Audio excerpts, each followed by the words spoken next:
eu un problème technique. Donc, vous êtes sur la séance 8 du Lean Management avec Madame Nisrine Hittawi.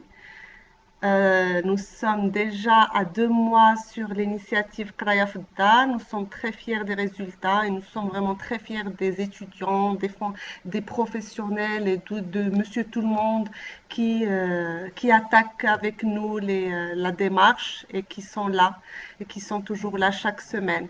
Donc, je vous souhaite bonne fin de confinement, bonne reprise pour tout le monde, pour les étudiants, pour les professionnels, pour les consultants, pour les professeurs, tout le monde. Je vais prendre donc la main sur la 8e séance. Et en fait, je fais un petit récapitulatif comme chaque fois sur tout ce qui a été partagé. Et nous avons vraiment attaqué dès la première séance le Lean Management avec la spécificité du Lean Manufacturing, c'est-à-dire la chasse au gaspillage, la, c'est ce souci que a la démarche japonaise d'aller éliminer les gaspillages, d'aller fluidifier les lignes de production à travers la panoplie d'outils. Et nous avons partagé plusieurs outils. Le premier outil, comme je dis toujours, à déployer en Lean Management, c'est le 5S, quel que soit le type d'entreprise, que ce soit de l'industrie, mais ça s'applique également pour les services et pour ce qu'on appelle le Lean Office, donc les banques, toutes les autres types d'entreprises. Et nous avons également fait le Kanban, le Kaizen et le Just in Time. Je voulais suite à des demandes et des mails qui ont été partagés, je voudrais partager avec vous aujourd'hui le rapprochement qui a donné beaucoup de résultats à travers les années 2000. C'est le rapprochement entre le Lean Management et le Six Sigma. Et donc, on va parler un petit peu aujourd'hui de ce rapprochement. Qu'est-ce qui s'est passé pour avoir un gros outil managériel qui a révolutionné la culture en entreprise, qui est le Lean Six Sigma. Alors, la dernière fois, nous avons terminé avec ce slide. Donc, je reprends la main sur cela. Et la question que nous avons posée, c'est est-ce que le Lean Management est applicable à tout? Alors, le Lean Management, le management est applicable à tout. Le Lean Manufacturing est applicable à tout à partir du moment où on est sûr qu'il y a toujours du gaspillage. Et après, on va aller voir, selon la demande en entreprise, on peut avoir besoin d'autres outils beaucoup plus forts. Ce n'est pas dire que le Lean Manufacturing n'est pas fort, mais on va aller renforcer la démarche avec d'autres outils, notamment la DMAIC ou le BPR. Qu'est-ce qui se passe? Le Lean, qu'est-ce qu'il dit? Le Lean Manufacturing. En adoptant des pratiques quotidiennes, nous allons faire des améliorations à petits pas. Alors, les améliorations à petits pas, c'est quoi? C'est chaque jour. Tout le monde, chaque jour, est là où il y a gaspillage. Donc, adopter cette démarche quotidienne, c'est rechercher l'amélioration en permanence. Là où on voit je fais. Là où on voit un gaspillage, on l'attaque. Je cherche l'amélioration en permanence. Je parle des problèmes, donc il ne faut pas laisser les problèmes cachés, il faut les ressortir. Plus on ressort le problème du domaine du tabou, plus on a de chances d'aller attaquer l'amélioration et de trouver une opportunité d'amélioration. Et j'organise mon environnement de travail pour être plus efficace. Donc, je vais aller mettre l'être humain au centre, les opérateurs, les team leaders, ainsi de suite, au centre de mon vivier d'opportunités, au centre de ma démarche d'amélioration continue. Alors ça, c'est chaque jour. Et comme on l'a vu la dernière séance, on peut faire des stand-up Kaizen, on peut faire le 5S en permanence, on peut faire des démarches quotidiennes pour attaquer les gaspillages. Après, ceci me permet d'avoir une courbe douce. Regardez, il y a amélioration, mais elle est palpable à long terme. Mais chaque jour, j'ai une courbe douce d'amélioration. Donc, je vais augmenter ma performance en facteur du temps. je suis toujours, demain, je suis sûre que je vais être mieux qu'aujourd'hui et qu'aujourd'hui, je suis sûre que je suis mieux que hier. Alors, après, on part dans la vie de tous les jours. Qu'est-ce qui peut se passer? Je peux avoir un problème, un nouveau problème que je ne connaissais pas, conséquent, qui va me causer une chute brutale de performance. C'est donc c'est la flèche rose sur ce schéma-là. À ce moment-là, qu'est-ce que je fais? Je ne connais pas le problème, c'est un nouveau problème. Je vais aller attaquer mon problème avec une méthode de résolution de problèmes type 8D, type PDCA, ainsi de suite. Et là, j'ai un minimum de temps pour le faire entre une semaine et un mois.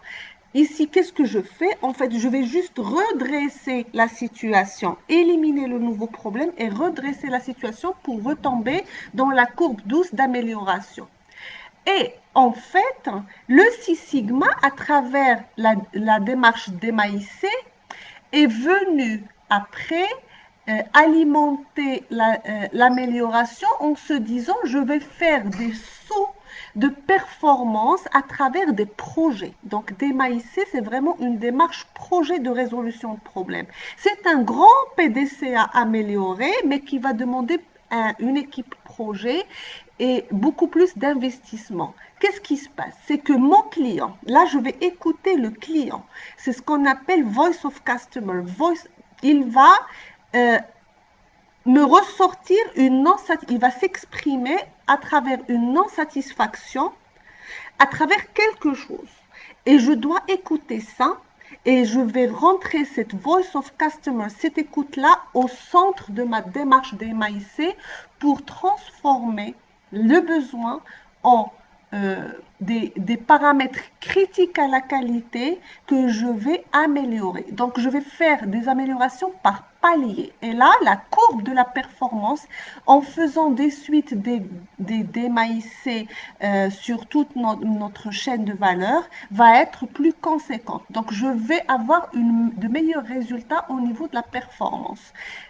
Les Kaizen, je peux faire des Kaizen Events, je peux faire de la DMAIC et ce sont des projets qui vont au-delà de un mois jusqu'à 6 mois, voire un an. Mais la fourchette, c'est mesuré par mois. Et qu'est-ce qui se passe après? Après, je suis sur une performance dans l'entreprise, je fais de l'amélioration, personne ne peut dire que je ne m'améliore pas, mais cette amélioration n'est pas suffisante. Et je peux avoir un risque de perdre un gros marché, un risque de perdre un gros client. Qu'est-ce qui se passe? La situation n'est plus acceptable vis-à-vis des clients, vis-à-vis du marché. J'ai besoin de faire une grosse rupture de performance. C'est-à-dire, si j'étais à une productivité de 60% et je m'améliorais de 1 point par an, ce n'est pas suffisant, je dois aller vers 80. À ce moment-là, le lean manufacturing avec la chasse de gaspillage et la DMAIC ne vont pas être à 100% suffisants, donc je vais avoir besoin de faire une grosse rupture et je vais vers des projets plus lents, ça s'appelle des projets de transformation ou des BPR, des Business Process Reengineering. Je vais vraiment faire du reengineering de mes processus et voir faire des changements radicaux. Et c'est des projets qui peuvent aller jusqu'à 24 mois. Ça, c'est juste pour expliquer que selon le besoin d'amélioration en performance, je vais attaquer avec un certain nombre d'outils ou une certaine façon de projet dans ma ligne de production, pas seulement ma ligne de production, mais dans les fonctions clés de mon entreprise. Ça, est-ce que le lean management est applicable à tout? Oui, mais pas de la même manière. Ça répond à cette question-là. Et on attaque le deuxième slide. Qu'est-ce qui s'est passé? Le lean manufacturing, c'est Toyota. Donc, la majorité des outils du lean manufacturing viennent du TPS, du Toyota Production System, et ils sont vraiment basés sur les méthodes de résolution de problèmes, sur la chasse au gaspillage, sur le JIDUKA, donc sur le Gemba, ainsi de suite. Le Kanban, le Just-in-Time, donc une boîte à outils de plusieurs outils managériels.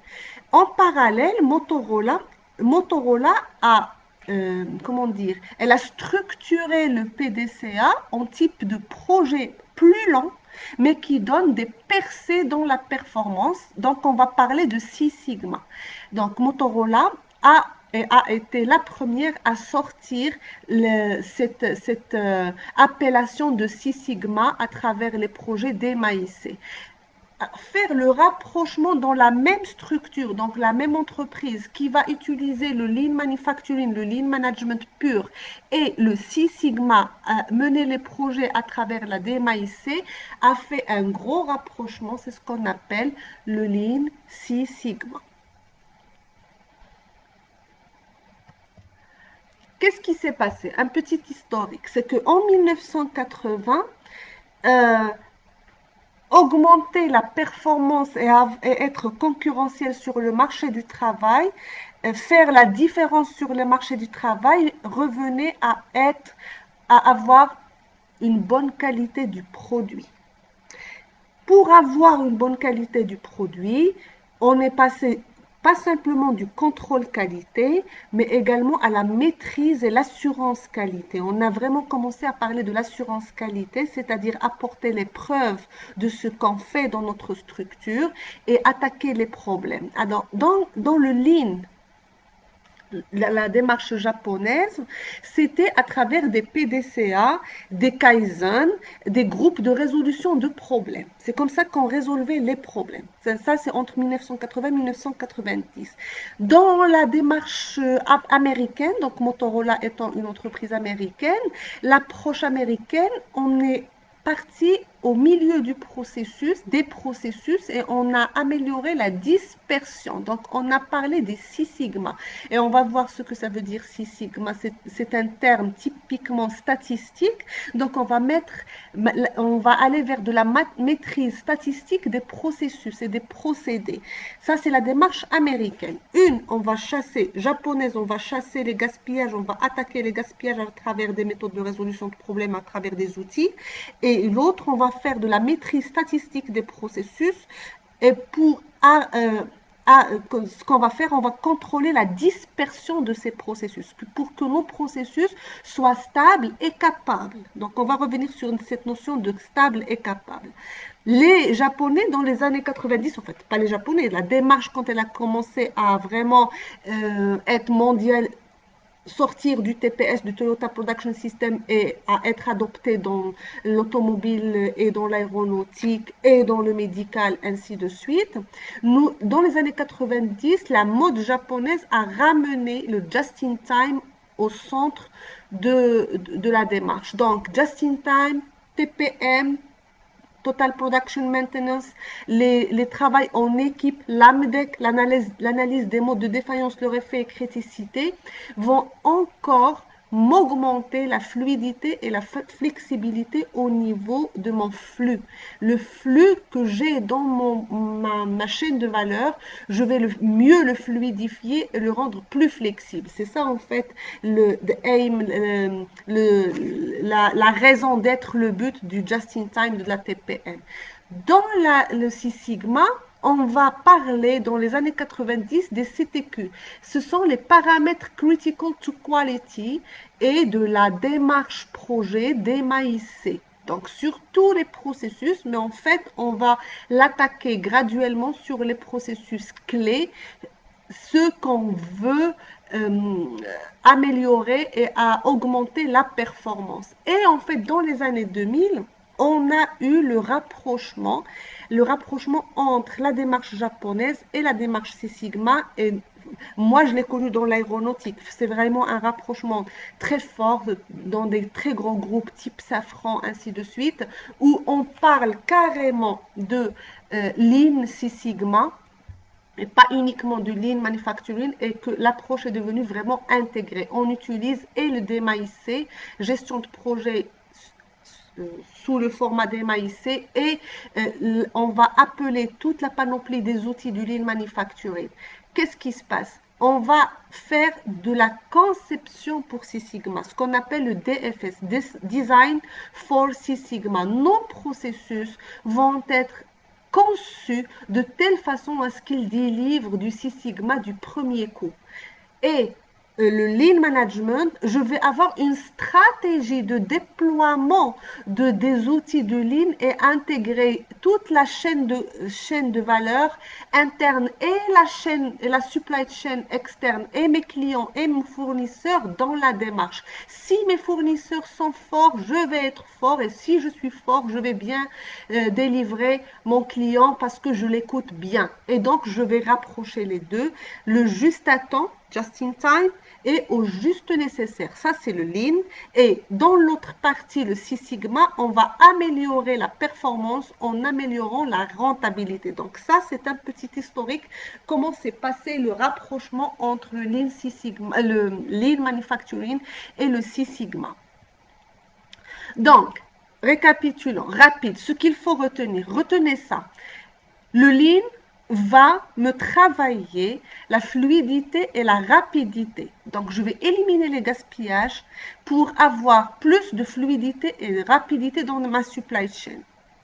Le 6 sigma va me permettre d'avoir des processus stables et précis. Donc, le Lean 6 sigma, c'est un flux fluide et rapide et une stabilité et précise des procédés. Et vous êtes d'accord? Si on arrive vraiment à intégrer dans notre culture d'entreprise le Lean Six Sigma, il n'y a pas de raison d'échec. Nous allons être bons et très concurrentiels. Un petit rappel, parce que en fait, quand on parle statistique, le Six Sigma, c'est avoir des processus stables et capable. Donc, c'est quoi un processus la dispersion. Donc, on effectue des mesures sur les sorties des processus et nous avons les valeurs. C'est la courbe rouge. Donc, la valeur rouge, quand elle est aplatie, le dessin des valeurs sont aplatis, ça veut dire que je ne suis pas centré, je ne suis pas stable comme je le devrais. J'ai l'attendu, c'est la valeur nominale que je dois avoir. Plus c'est aplati, moins le processus est stable. Donc la notion de stabilité, c'est cette notion d'aplatissement. Le but, c'est d'avoir une courbe la plus centrée et la plus étroite. Plus elle est centrée, plus elle est étroite, plus je suis stable et capable. Alors la capacité, c'est que la courbe, le schéma en bas, la courbe bleue, c'est ce que je voudrais, c'est ce que je souhaiterais avoir, desired, c'est ce que je voudrais être. Et le rouge, c'est ce que j'obtiens, c'est ce que mon processus me donne comme valeur. En fait, je suis bon parce que je suis étroit, les valeurs se rapprochent tous autour d'une moyenne, mais je suis décalé. Ce décalage, ça veut dire que mon processus, il est stable, mais il n'est pas capable. Ce qui serait bon, c'est que cette courbe rouge soit étroite et centrée. À ce moment-là, j'ai un processus capable et stable. C'est ça la notion de capacité et stabilité. En fait, dans la des MIC, dans la phase mesurée de la DMAIC, on va énormément parler de cette notion de processus stable et capable. Là, j'ai juste fait un rappel. Et le 6 sigma, c'est quoi? 6 sigma, en fait, c'est le plus ou moins 3 sigma. Je dis que ma courbe doit être centrée et j'ai mes valeurs.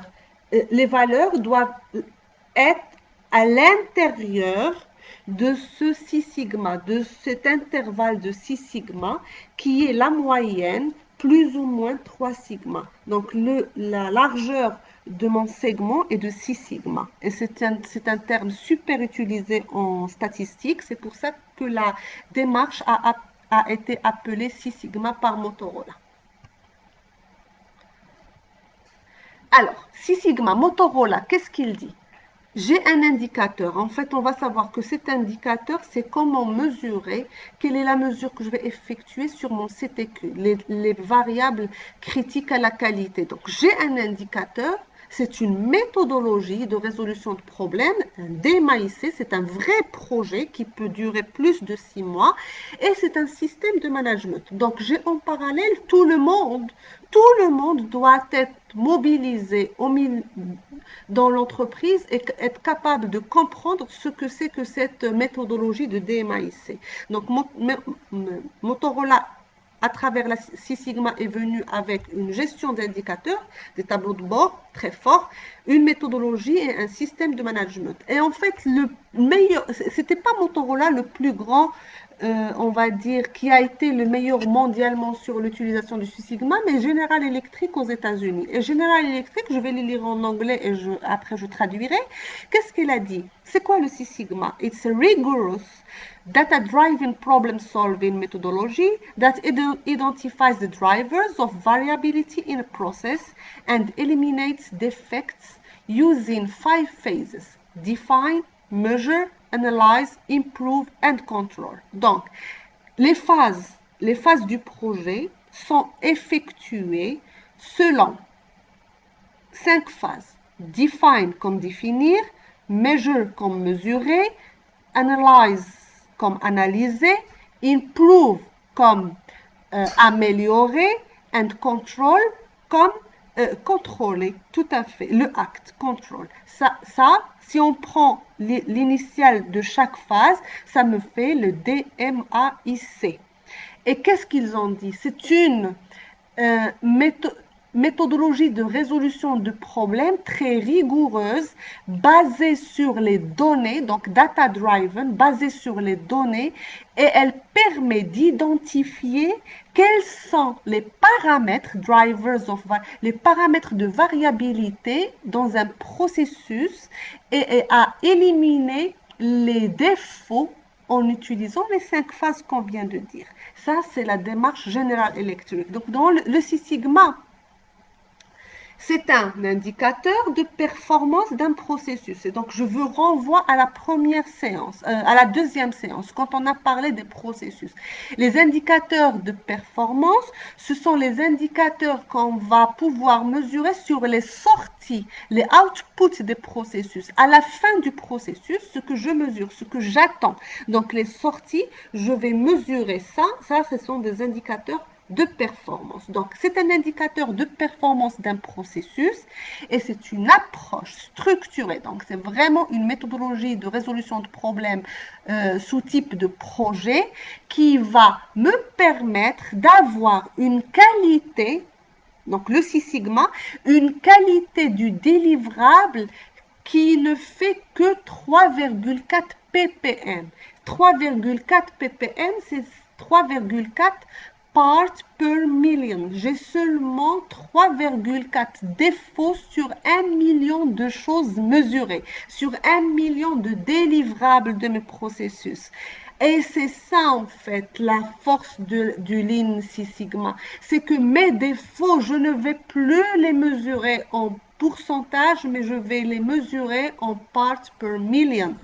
Et ça veut dire, qu'est-ce que ça veut dire? Je vais voir avec vous quelques chiffres. Alors, les défauts de millions. Quand j'ai un processus de 3,8 sigma, qui est déjà pas mal, c'est 10 000 défauts par million. C'est 80, je suis déjà au-delà de 90% de produits bons. On peut dire quand on entend le chiffre 90% bon, on a la tendance de dire mais 90 c'est pas mal. Pas du tout. Quand on est dans du Lean Six Sigma, un processus Six Sigma, c'est uniquement 3,4 défauts par million. Alors, ça veut dire quoi d'éléments bons du premier coup? Alors, 10 000 défauts par million, c'est l'équivalent de 99% de produits bons. Regardez, 99%, quand on parle en pourcentage, ça paraît bon. Mais non, c'est pas bon parce que dans un processus Six Sigma, c'est 99,99966%. Je suis à quasiment 100% de produits bons. Je suis seulement à 3,4 pas bons dans 1 million d'articles, 1 million de délivrables. Alors, qu'est-ce que ça veut dire? Regardez, Par rapport à ça, ça va vraiment nous toucher et ça peut vraiment changer notre façon de voir les choses. Dans la distribution d'eau, donc l'IDEC, ainsi de suite. Je ne sais pas comment la LIDEC le mesure, mais qu'est-ce que ça veut dire avoir un processus 3,8 sigma? 3,8 sigma par rapport à la distribution d'eau, c'est avoir une quantité d'eau non potable, donc qui n'est pas bonne à boire, toutes les 15 minutes par jour. Donc c'est énorme. Tous les quarts d'heure par jour, j'ai une quantité d'eau non potable qui sort par les robinets. C'est pas bon, du tout, du tout. Dans un processus 6 sigma, j'ai seulement 1 minute d'eau non potable tous les 7 mois. C'est-à-dire, j'ai 7 mois pour être tranquille et je n'ai quand ça intervient, je n'ai qu'1 minute d'eau non potable.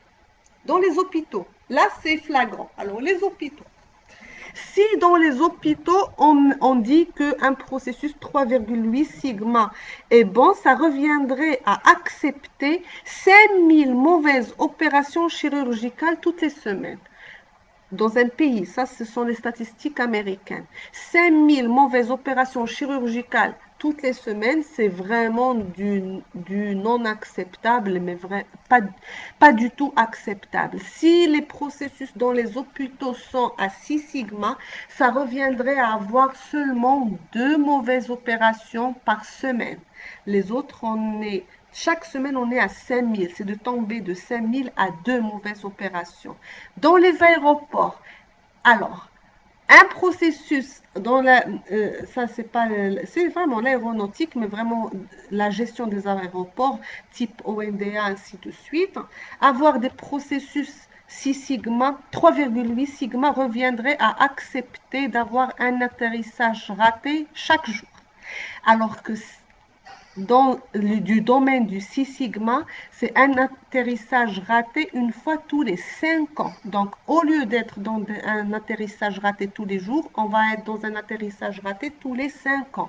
L'électricité, c'est 3 heures de coupure de courant tous les mois. Imaginez, nous avons chaque mois 3 heures de coupure de courant. C'est dire que j'accepte d'avoir des processus 3,8 sigma. Mais avoir des processus 6 sigma, c'est 1 heure de coupure tous les 34 ans. C'est-à-dire quasiment pas de coupure de courant.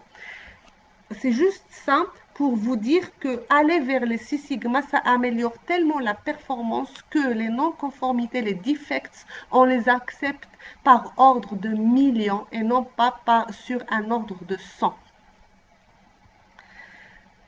Qui a utilisé dans le monde? Dans le monde, les grands utilisateurs du 6 sigma, c'est alors Boeing, Aéronautique, General Electric, AXA, Assurance, DHL, transport aérien, transport rapide, Bank of America, Motorola, bien sûr, parce que c'est eux qui l'ont qui l'ont sorti. Toyota ont adopté le DMAIC, Vodafone dans la téléphonie, Nielsen, Ford dans l'automobile, ainsi de suite. US Army dans l'armée américaine, on est dans l'utilisation de la démarche Six Sigma dans les processus depuis très longtemps. Donc ça, c'est les grands utilisateurs. J'ai mis quelques-uns ici. Qu'est-ce que ça rapporte? Success Stories. Motorola, depuis qu'elle a commencé dans les années, fin des années 80, 1986, a utilisé le Six Sigma dans sa démarche, dans son système de management. C'est vraiment ça le système de management.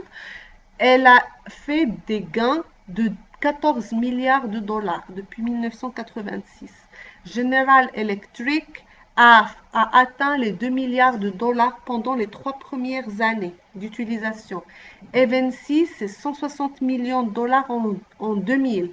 DuPont, c'est 700 millions de dollars en 2000. En fait, grosso modo, l'utilisation de cette démarche managérielle a vraiment ramené de l'argent, fait des gains de rentabilité dans les entreprises. Et Honeywell qui est une industrie, en fait, un élément énorme en électronique dans le monde, c'est 7% de gain de productivité chaque année pendant 7 ans.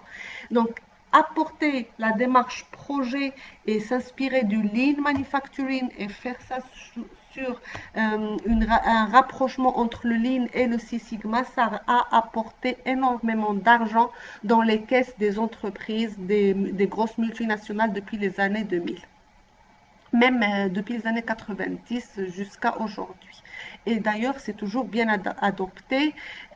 Au Maroc, on a commencé à l'adapter et à l'adopter. Il est rentré chez nous avec l'aéronautique, les grandes entreprises installées à Casablanca, et à Tanger, avec l'automobile, les grandes multinationales installées au Maroc, mais également dans le secteur bancaire, quand il y a eu le rapprochement et le rachat de plusieurs banques par des banques mondialement installées. Alors, Six Sigma, pour que les gens intègrent le Six Sigma dans leur système de management, il a été adopté une structure de certification selon le niveau qu'on a. Grosso modo, quand on veut attaquer le Six Sigma, c'est beaucoup de travail de formation à l'intérieur de l'entreprise. Donc, c'est beaucoup d'investissement d'argent et de la formation au niveau des entreprises. Euh, je commence par le bas. Il y a même plus bas que ça en fait. Il y a le white belt. C'est quoi belt? Belt en anglais, c'est la ceinture. Donc on a fait un rapprochement, on a pris l'exemple des arts martiaux et on a dit qu'on va distribuer des ceintures aux gens selon leur niveau d'adoption de la démarche à l'intérieur de l'entreprise. Euh, Grosso modo, tout le personnel devrait être white belt. C'est quoi white belt? C'est la ceinture blanche. C'est-à-dire, on va juste les former très rapidement sur ce que c'est que le Lean Six Sigma, c'est quoi la démarche pour que ça ne soit pas quelque chose de complètement incompréhensible pour eux, qu'ils aient des notions de base. Alors, notions de base du Six Sigma. Après, il y a le Yellow Belt, donc la ceinture jaune. Et là, c'est la prise de conscience, c'est-à-dire ce n'est pas seulement parler aux gens en leur disant ah tiens il y a maintenant dans l'entreprise une nouvelle démarche qui s'appelle le DMAIC, le Lean Six Sigma, mais on va rendre ces gens conscients. Donc, awareness c'est la conscience. Ils doivent être conscients de l'impact et de l'utilité des principes du Six Sigma. Ça, ils font encore rien du tout. Juste, ils sont conscients. Pourquoi? Parce que si on utilise ces personnes-là, donc c'est plus de formation, c'est des sessions de formation de 3 jours à 5 jours, et on va appeler ces gens pour qu'ils soient acteurs dans des projets. Et ces gens-là peuvent aider, non pas être partie prenante à 100%, mais aider dans la réalisation des projets et la compréhension des projets au niveau de l'entreprise. Alors le green belt, ça c'est vraiment d'une façon managérielle, c'est avoir des gens, donner des ceintures vertes, avoir des gens qui sont capables d'utiliser les outils analytiques et les outils statistiques est capable de faire des projets, donc de mener des projets démaïsés. S'ils font ça en se basant sur les principes Lean Management, on peut avoir des Green Belt Lean Six Sigma. C'est une formation qui est assez longue, qui va au-delà de 6 mois des fois, mais avec la conduite d'un projet et le projet doit avoir des résultats et être validé par des black belts, par un comité pour pouvoir donner cette fameuse ceinture verte aux candidats. Alors, les candidats peuvent être volontaires ou c'est un choix de l'entreprise selon la stratégie de l'entreprise. Donc, plus on a de green belt au niveau de l'entreprise, mieux c'est parce qu'on peut avoir des gens qui sont capables de mener la démarche d'MAIC à l'intérieur de l'entreprise. Alors, les black belts. Les black belts, Ça, c'est les ceintures noires. C'est-à-dire, déjà, il faut qu'ils soient des green belts. Donc, on va prendre des green belts et on va leur donner, on va utiliser 100% de leur temps en entreprise comme des project managers, comme leaders, donc des chefs projets, et ils vont gérer plusieurs projets green belt. Donc le black belt, la ceinture noire, c'est un full-time project manager, il fait que ça, donc il est complètement à l'intérieur du processus de management, d'amélioration continue de l'entreprise. Ils vont gérer, aiguiller les green belts ou peut-être même être chef de projet eux-mêmes pour avoir des projets à impact de rentabilité et de fluidification des processus, des gaps de performance plus élevés. Et au-dessus des ceintures noires, il y a ce qu'on appelle le Master Black Belt, donc le maître Black Belt. Master Black Belt, lui, c'est un conseiller. Donc, il a été Black Belt et il doit au moins avoir été Black Belt pour 2 ans avant de pouvoir demander l'attribution du Master Black Belt. Donc, il peut vraiment donner des conseils sur le Six Sigma, des conseils sur le choix des processus, une validation des projets, leur acceptation ou leur refus. Et moi, personnellement, je n'ai pas connu de Master Black Belt, j'ai connu des Black Belt. D'ailleurs, je remercie énormément leur aide leur soutien parce que ce sont des gens souvent très altruistes qui sont là pour aider et qui fluidifient la démarche managérielle. Donc, ça, c'est la structure de certification dans la démarche Lean Six Sigma. Donc, c'est lourd, on peut dire vraiment que c'est lourd, mais ça permet d'avoir une très bonne maîtrise des compétences managérielles et des compétences de gestion de projet au niveau de l'entreprise. Et vraiment faire ce qu'on appelle les ruptures de performance et avoir des sauts conséquents dans notre amélioration de la performance au niveau de l'entreprise. Est-ce que le Lean Six Sigma est applicable à tout? On ne va pas aller, grosso modo, on ne va pas aller utiliser des maïsés à chaque fois qu'il y a besoin. Parce que c'est lourd, c'est un engagement en temps, c'est un engagement en compétences, en haute compétence de l'entreprise. Donc, on va l'utiliser quand il y a besoin. On se pose les questions. Donc, quand est-ce qu'on applique le Lean Six Sigma? Est-ce que la performance est mesurée? Donc, on commence par en haut.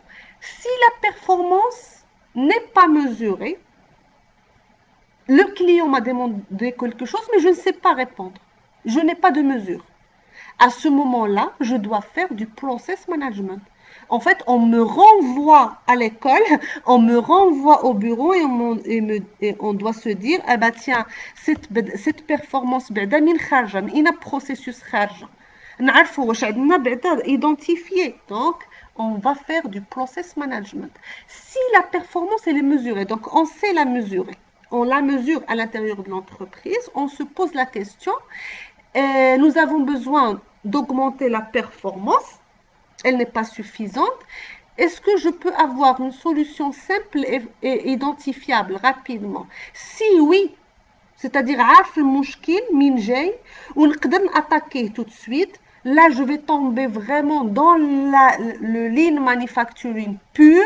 Je vais faire une méthode de résolution de problème. J'utilise un PDCA ou un 8D ou un QRQC, mais je vais utiliser des outils de résolution de problème qui ne vont pas demander beaucoup de temps en analyse. Parce que, tout simplement, je connais la solution. Alors, si je ne connais pas la solution, est-ce que la solution n'est pas simple, elle est compliquée ou je ne la connais pas? À ce moment-là, je me pose la question, est-ce que le problème peut être résolu en 5 jours? Si oui, donc je vous renvoie à la séance du Kaizen. Si oui, je fais un Kaizen Event. Donc Kaizen Event qui est un PDCA amélioré. Je vais m'investir en équipe Je vais faire une équipe de résolution de problèmes et je vais m'investir 5 jours pour trouver les causes et chercher les solutions, les mesurer, ainsi de suite. Faire mon Kaizen Event. Si non, si le problème ne peut pas être résolu en 5 jours, eh ben je me pose la question, est-ce que c'est un nouveau processus? Est-ce qu'il y a quelque chose de nouveau que je ne sais pas? Pourquoi ce problème ne peut pas être résolu en 5 jours? Alors si oui, j'ai un nouveau processus. C'est un processus que je n'ai pas identifié et où il est nouveau, c'est-à-dire c'est une nouveauté dans ma structure. À ce moment-là, je fais le DFSS, c'est-à-dire Design for Six Sigma. Je vais aller concevoir le processus dès le début et délivrer un processus qui est capable de me faire du Six Sigma. DFSS, Design for Six Sigma. Conception de processus pour Six Sigma.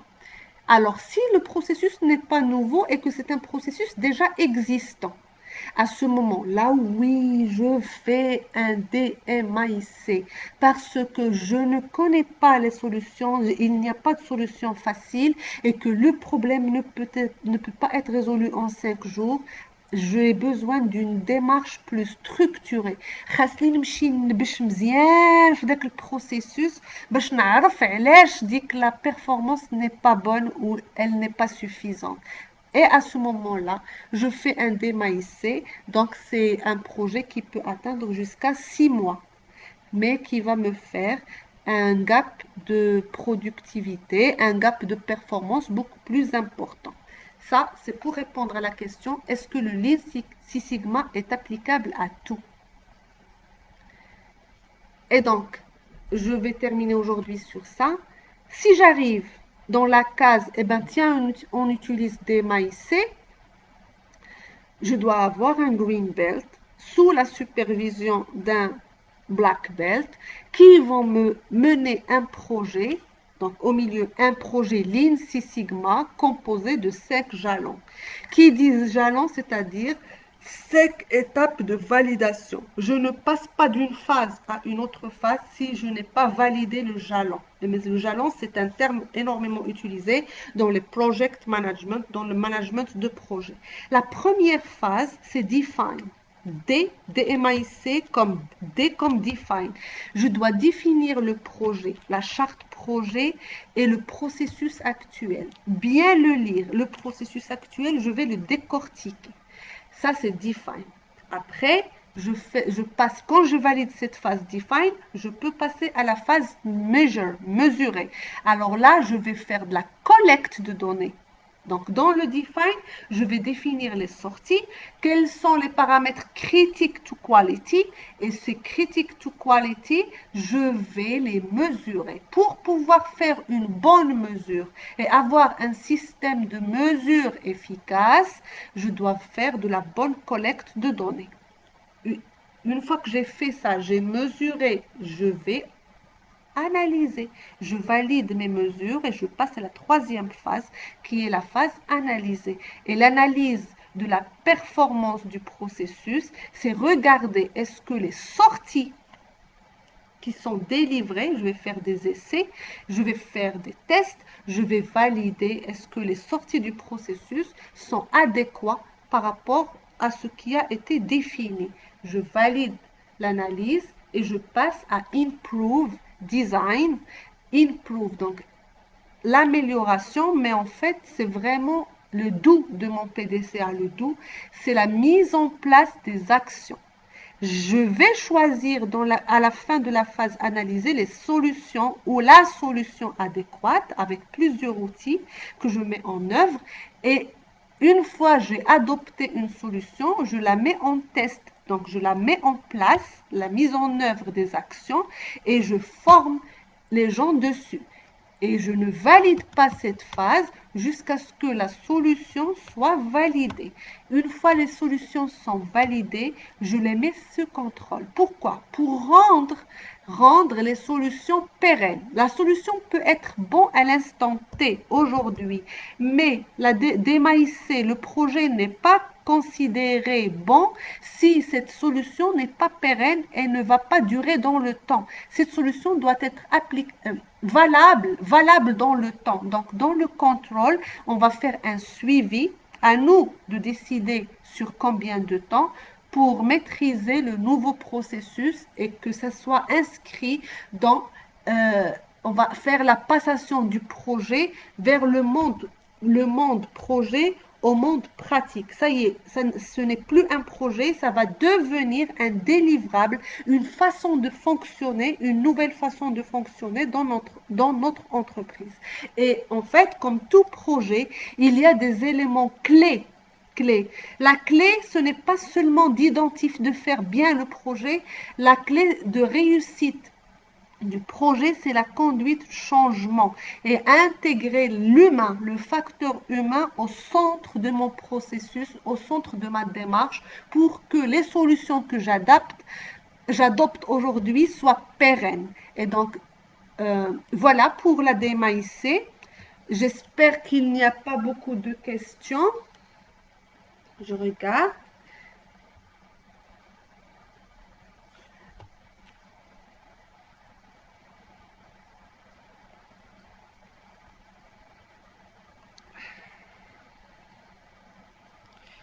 Je ne vois pas beaucoup de questions. Si j'en ai raté une ou deux, je vous répondrai directement par message. Je vous remercie énormément pour votre écoute. Je vous donne rendez-vous la semaine prochaine, le vendredi. On va voir est-ce que c'est le même horaire de 16h à 17h ou un autre horaire. Ça sera validé sur le site Qraya Fiddan. Je vous invite également à ne pas hésiter à aller sur la chaîne YouTube de Qraya Fiddan pour revoir les séquences vidéo. Si vous avez des questions, n'hésitez pas à poser les questions qui vous viennent à la tête. Et je vous souhaite d'être délivré la semaine prochaine. Que tout le monde soit déconfiné وكل شيء يكون بصحته بالسلامة إن شاء الله للجميع. Merci à vous, bon week-end et à la semaine prochaine. Au revoir.